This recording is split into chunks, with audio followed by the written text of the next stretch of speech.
আসসালামু আলাইকুম, কি অবস্থা? সবাই ভালো আছেন, সুস্থ আছেন? ওনারা যেভাবে দেখতে ইবেদে জায়নামাজ বিরুদ্ধে বিভিন্ন নাম লিখে সন ইবেদে আরোগ্য ইমেনি বন্ধু আর পাশের দনত কিতাবার হাস করে মানে নাম লেখে আর কি অনের জায়নামাজ কোরআন শরীফ এরম ডালত মিদ্দি ও সুন্দর করে নাম লিখে দিব অনে যে নাম হইবেন এই নাম তো অনে যারে গিফট করতে চান ধরেন অনেক চুন এটা উমরা করতে শুন হজতে চুন তো অনে অবশ্যই অনেক পরিবারের লাই আত্মীয় স্বজনের লাই গিফট লই যেত সন তো এনুগু গিফট যাতে সুন্দর লাগে এবং আনকমন হয়।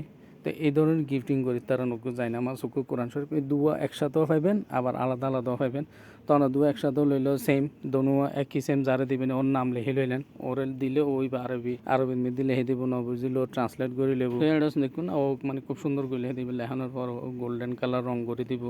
ওনারা অবশ্যই আর প্রথম শুরুর ভিডিওর মধ্যে দেখুন এটা রং করে দেওয়ার পরে এবার আরও বেশি সুন্দর লাই। তো এইবার যারা অবশ্যই গিফট করিবেন খুব সুন্দর একখান মানে মুহূর্তই উঠিবে।